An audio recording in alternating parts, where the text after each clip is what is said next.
Burkina Faso's military and allied forces have killed more than twice as many civilians as Islamist militants have since 2023. That's according to a tally of incidents in a Human Rights Watch report published on Thursday. The true number of civilian deaths is hard to track due to underreporting, says senior Sahel researcher at Human Rights Watch, Ilaria Alagrozzi. We have documented 57 incidents resulting in the killing of over 1,800 civilians by both parties to the conflict.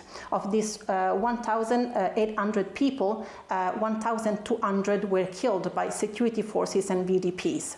VDPs are a militia in Burkina Faso. The pattern is broadly consistent with data shared with Reuters by monitoring group Armed Conflict Location and Event Data, known as ACLED. And it also applies to neighbouring Mali.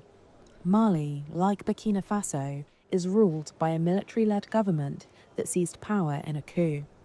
There, the military, together with Russian paramilitary groups Wagner and Afrika Korps, killed 918 civilians in 2025. While jihadist groups JNIM and ISSP killed 232, according to ACLED. It attributed many Malian civilian killings to drone strikes, which have soared since the government began purchasing Turkish-made drones in 2022. Violence involving jihadist groups in Burkina Faso, Mali and Niger has surged since 2021, making the Sahel region a global terrorism hotspot.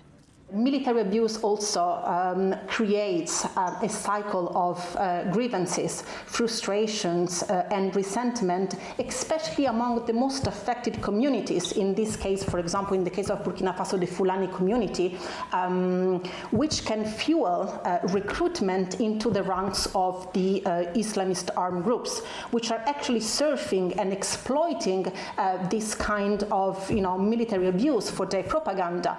Spokespeople for the Mali and Burkina Faso governments did not immediately respond to requests for comment from Reuters.